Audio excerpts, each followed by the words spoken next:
Today on Christian World News, Christians are fleeing Israel by the thousands. We'll tell you what's behind this Holy Land exodus. And war and persecution drove them from their homeland. Now these former Buddhists are finding faith in Jesus Christ. Plus, the story of a young girl and her struggle to survive. How a children's book is changing the future of an entire country.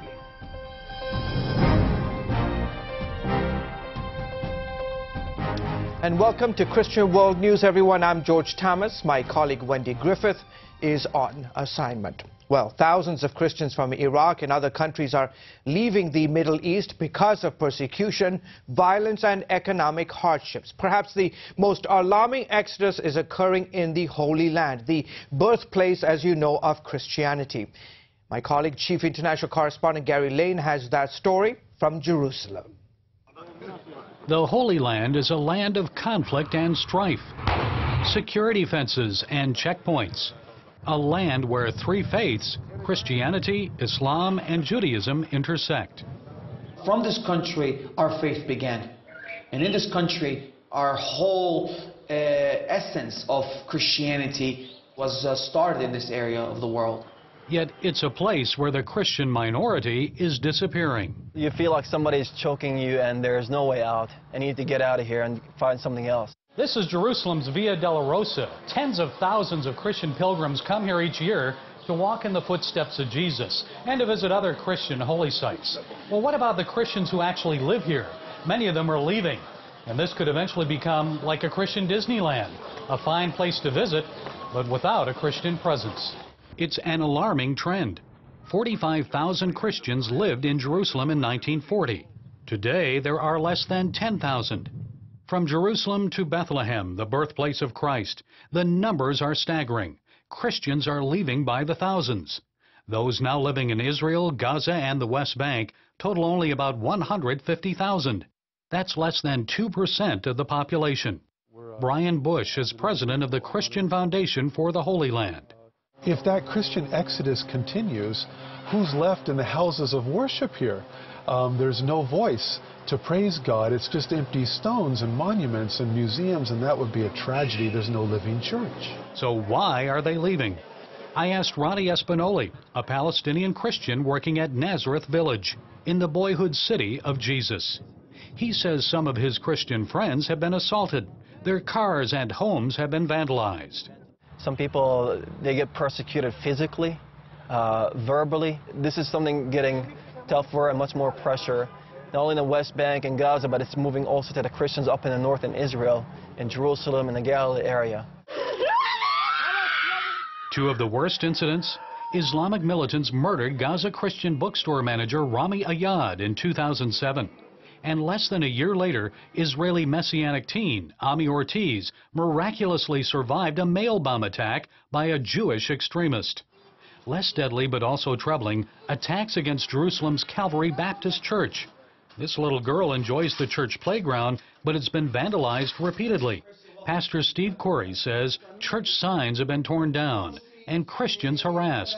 Despite ongoing pressure, he's determined to persevere. God puts you in the right place at the right time for the right reason. But we must stay and we must take a stand. You know, as more and more Christians are leaving the country, we must stay behind. Somebody has to. CBN News talked with the leader of the Catholic Church in Jerusalem about why he believes Christians are leaving. It is not a persecution, it is a consequence of a bad situation, of a conflict who put Arabs and Israel face to face, and we are between these two peoples, but we are not suffering. Not suffering from religious persecution, but from occupation and a 60-year political conflict that has no end in sight. TWA believes Palestinian Christians will return to the Holy Land once there is peace. In the meantime, groups like the Christian Foundation for the Holy Land are working to keep Christians here. Some are leaving because they lack jobs. Restoration projects like this one at Jerusalem's Ecce Homo Basilica provide employment. Ecce Homo is thought to be the spot where Jesus was tried by Pontius Pilate and scourged by Roman soldiers. This Christian worker says he'll stay in the Holy Land. I see Christians from all over the world coming here, but I was born here, and I have decided to remain here and teach my children about it and what it means for us as Christians. Sister Trudy Navouris is with the Ecce Homo Convent. Once they have work, there is an incentive to stay because, as you know, they're a very family-oriented people, and so they don't really want to leave. Bishop Twal says Christians worldwide need to encourage Palestinian Christians to remain. They can find work and so on in Central America, elsewhere. They will never find another Holy Land, and they will never find their religious roots. Only here we have our roots. You remove the peacemakers, who's going to be the light of God? Who's going to bring the love of God to those people? Gary Lane, CBN News, Jerusalem. Up next, refugees from Burma's wars find peace and a second chance in Thailand. And later, a Muslim imam defending Christian culture. Our UK correspondent has that story.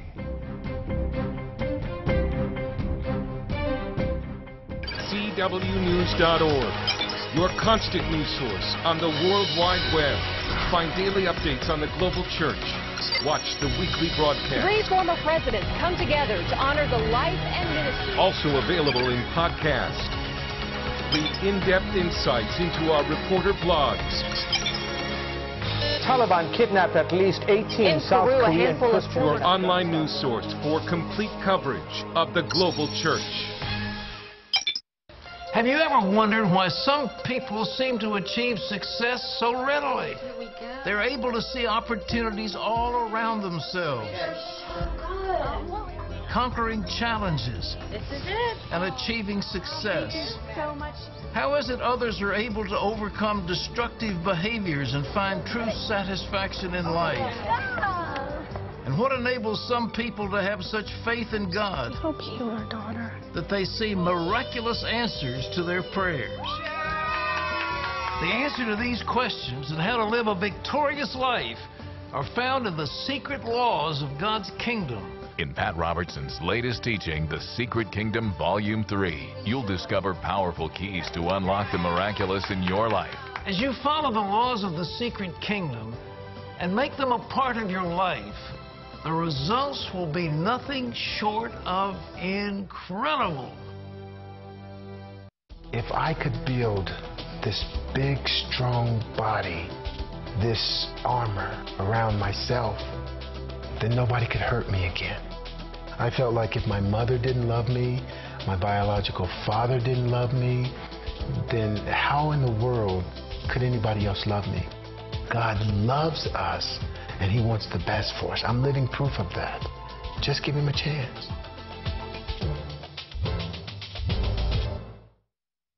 War and poverty are forcing tens of thousands of people to flee the Asian nation of Burma, also known as Myanmar. Many have found refuge in neighboring Thailand. Some are even finding spiritual freedom and lasting peace. CBN Asia correspondent Lucille Talusan reports. For more than 2 decades, Thailand has played host to refugees from Burma, also known as Myanmar. The Burmese fled their country because of poor living conditions and gross human rights abuses they suffered at the hands of the government. More than 3 million Burmese are now living in different parts of Thailand. Many of them have found a new home here, and there are those who have found a new faith. Sai Min was 15 when he joined a rebel group in Burma. Our family became very poor after my father, who was a soldier, lost his legs while fighting, and eventually he also lost his job. We had no money to buy food. I only reached 2nd grade in school. When I became a teenager, I had no direction in life, and so I joined my friends to go to the mountains and fight against the military. After 3 years, Sai Min was tired of fighting. He crossed the border to Thailand to find a job. But like most illegal migrants, he was sold into servitude. A fisherman paid an agent $300 for Sai Min, but he had to work off twice that amount to buy his freedom. It was very difficult, but here, I have a chance to find a job and have a better life. Sai Min was a Buddhist. but in 2007 found new life when a friend brought him to the Myanmar Christian Assembly. Here, Burmese refugees surrender their lives to Jesus and are transformed. Like Sai Min, these former Buddhists are baptized into the Christian faith after learning about God's love for them. While we were praying, I saw in a vision the statue of Buddha collapsed, and I saw Jesus standing before me. He said, "I am the Lord above all gods and idols." I used to be a Buddhist, but now I worship Jesus Christ in my life. Everyone has a personal testimony that God is alive. Jesus is alive first. The Holy Spirit convinced them, and then they accepted Jesus Christ as their personal Savior. Pastor Zomin says their church is training its members to be evangelists and missionaries. They will go back home one day when the country is open. They become missionaries to their own homes and their own villages. I like to share my family how Jesus has changed me. Before, I used to drink and do drugs, but all that stopped when I surrendered my life to Jesus. I am very happy now, and I want my family to be happy too. Lucille Talusan, CBN News, Bangkok.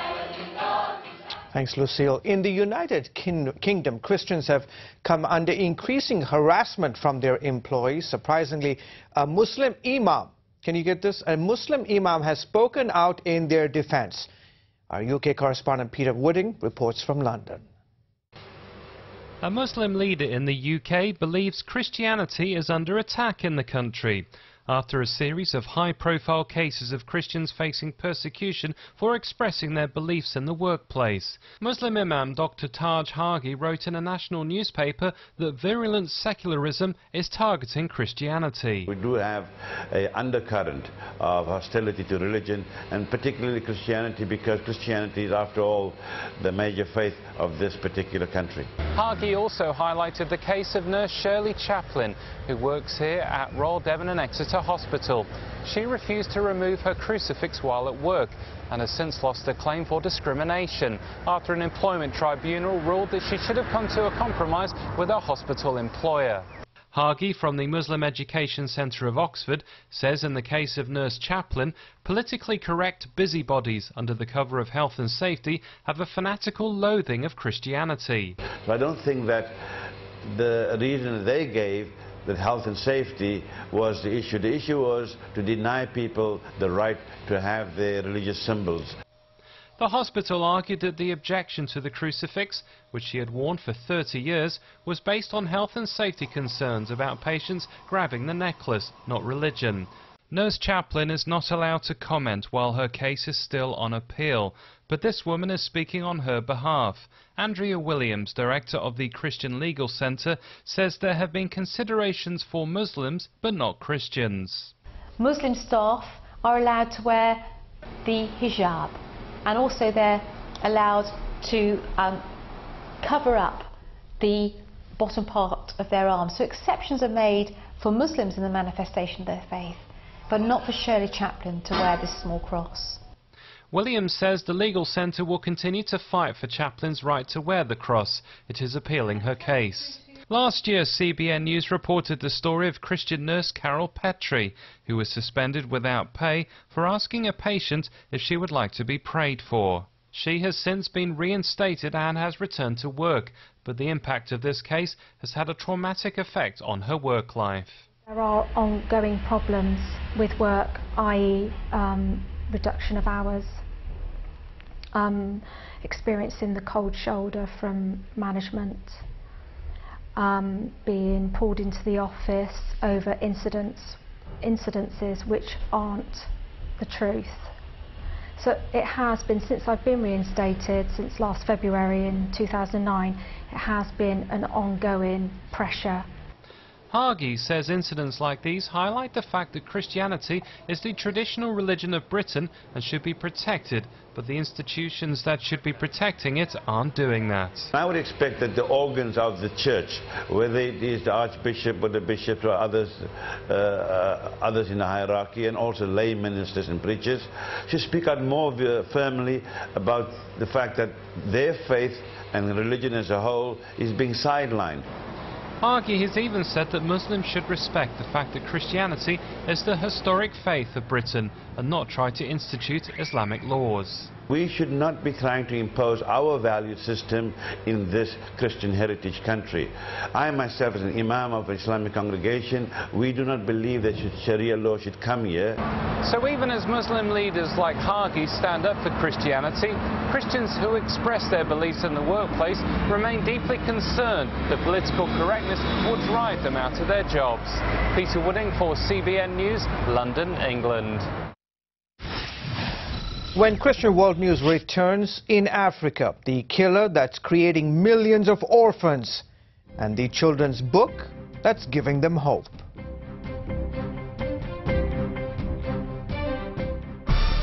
It's the one thing news viewers can agree on. They want change. Now, the world's leading Christian news organization brings you national, international news and analysis throughout the day. Mornings, the busy lunch hour, late afternoon, and evenings. It's news with a Christian perspective whenever you want it. Available on the web 24/7 at cbnnews.com. You and I live in a visible world, yet there is at work all around us an invisible kingdom of unlimited goodness and power. In the Bible, Jesus Christ has given us fundamental kingdom principles that are as valid in our world today as the law of gravity. These principles can overcome every obstacle or circumstance we encounter and guarantee our success. In The Secret Kingdom Volume 3, the final teaching in the inspiring DVD series, Pat Robertson reveals how the power of God's kingdom works and unlocks the secrets of fidelity, miracles, and dominion. Powerful principles that will change your life. You can reach from a world of impossibilities into a realm of limitless possibility and power. The Secret Kingdom Volume 3, available now. I became a slave to it. It got really, really addictive for me. I said, God, you have to deliver me out of this. That woman of God laid her hands on me. My God instantly delivered. I didn't have any more feeling to smoke, to use crack cocaine. I didn't want any of that anymore. And if he could change me, he could change anyone. AIDS is the leading cause of death in many African countries. For example, in Uganda, more than 1 million children have lost one or both parents to the disease.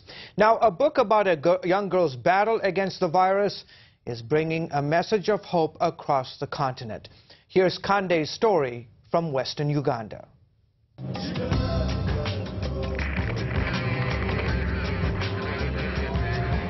My search took me some 9,000 miles from home to the Ugandan city of Entebbe. From here, a chartered plane flew us an hour west to Bundabugyo.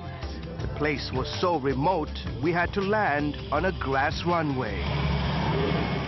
It was here in the mountains that I met 35-year-old Asimo Kilolo and 13-year-old Maureen Kiruhona, who had intimate knowledge of Kandi's story. I just cried when I heard her story. Do you fear that you could become like the girl in Kandi's story? Yes, I'm afraid of being alone. I'm afraid of becoming an orphan. Kandi's story is a real-life account of a 12-year-old African girl who loses her father and then mother to AIDS. Kandi is left to fend for herself and her 5 siblings. The story about her struggles is illustrated in this 45-page booklet.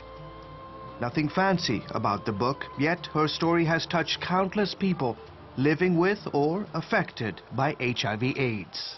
Are you afraid of dying? No, but I'm worried about my family. Just like in Kandi's story, when the father died, the family suffered. Asimu Kilolo is HIV positive. It's been 5 years since the diagnosis. He feels okay today. But instead of worrying about the future, he spends his time telling others about the Kandi story. I've given out over 200 copies of this book, along with 100 copies of the Book of Mark. I'm trying to save people's lives because Candace's story is more than just about AIDS. It's about how the community, and especially the church, can love and care for people affected by AIDS. Candy's story is published by Wycliffe Bible Translators, the world's largest Bible translating organization. Since 2004, Wycliffe has translated the story into 90 languages in some 12 African nations. Here in Bundabugyo, Wycliffe personnel are using Candy's story as a tool in HIV/AIDS workshops. 13-year-old Maureen has been attending the sessions. And when she is not in class, Maureen is tending to daily chores at home and looking after her mother, who is dying of AIDS. Her father passed away several years ago after contracting the virus. I'm not ready for this role. I'm the one struggling to look after my mother and 3 siblings. I turn to page 13 of Candace's story and see my life in the book. My mom is too weak to move around, so she holds on to me. But at least she's alive because she's giving me advice and preparing me for the time when she won't be around anymore.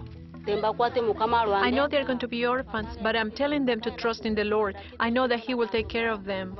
The mom is especially proud of Maureen, who is learning to read and write, thanks to Wycliffe's literacy programs. This brings me so much joy, especially knowing that she's learning to read parts of the Bible in our language. Mind you, translating the Bible into the Bwizi language has not been easy. Those living in this village have never had a written language. It was years and years of just working out the orthography. How are they going to represent the 3 different B sounds, you know, hard B, soft B, and the implosive B. But I think it has really borne fruit. As of this year, Wycliffe has translated more than 60% of the New Testament. Verifying scriptural accuracy is so key to the whole process of Bible translation, and that is why Wycliffe translators take a very long time, a very painstaking process of making sure that what they're translating is accurate. But Bible translation is only part of the solution. It's certainly about transformation for eternity, but it's also about transformation here and now, because they see so many people who have quality of life here and now, because not only because of the translated scriptures, but because of the access to information and education. And that includes health issues like HIV/AIDS education, malaria education, clean water. All of those things, we have this privilege of translating materials so that people have better understanding.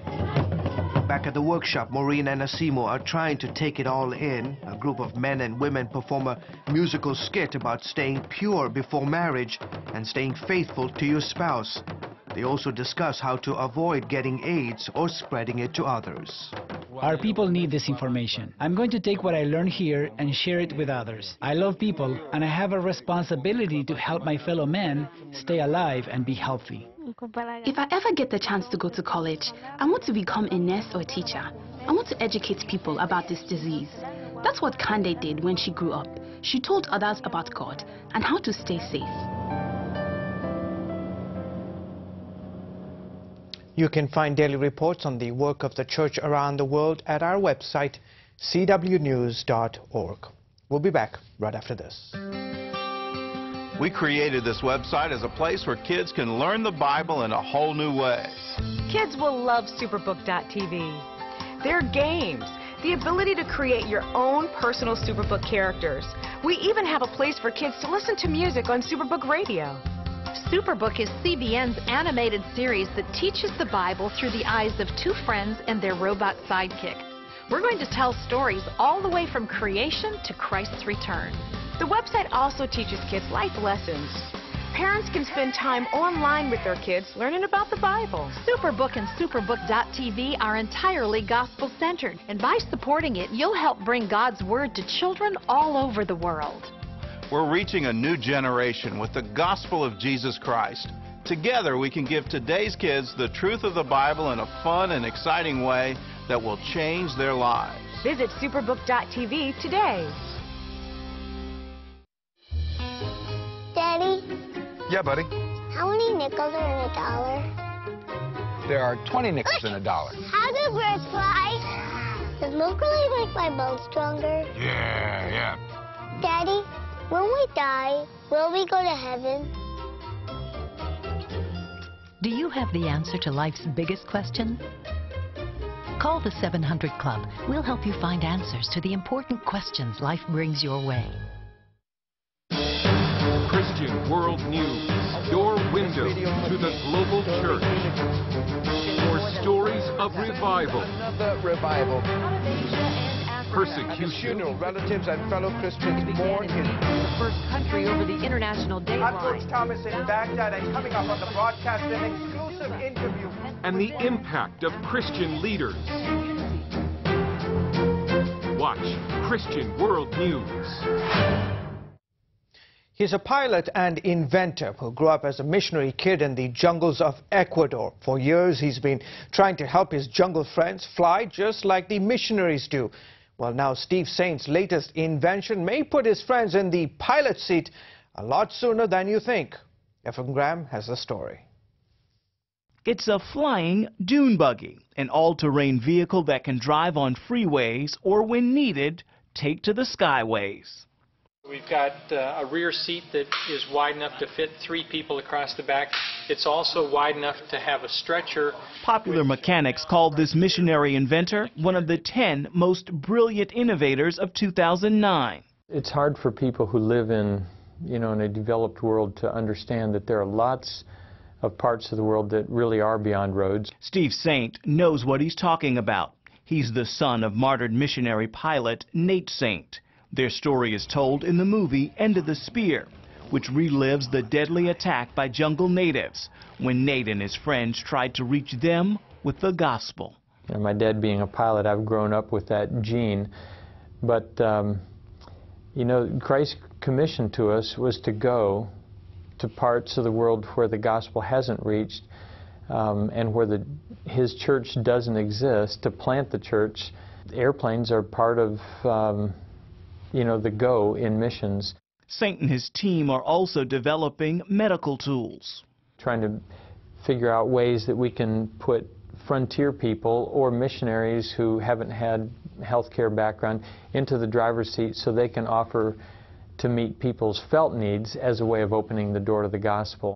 His dental operatory fits in a backpack and includes a solar-powered electrical drill. Saint has trained people on 4 continents how to fix teeth. The first course is 10 days, and then we follow up with a second course 6 months to a year later. And now we have, in several parts of the world, we have people who had no healthcare background who've become so expert at doing this in frontier areas that they're now training other God followers to be dental techs. It all comes from the experience Saint himself had living in the Ecuadorian jungle. His goal is to provide his jungle friends and others with tools they can use to share the Christian faith. To take those tools and reinvent them so that they fit the people in those frontier areas so that they can build the church that Mission started. Ephraim Graham, CBN News. Amazing to see what people all around the world who love Jesus Christ are doing to take the gospel to the 4 corners of the globe. Well, I hope you've enjoyed our broadcast. Hey, if you've got any ideas about stories or you enjoy some of our programs that you see here, I hope you will write to us at cbn.com. That's our report for this week. Thank you so much for joining us. Join us right here again next week. Until then, goodbye.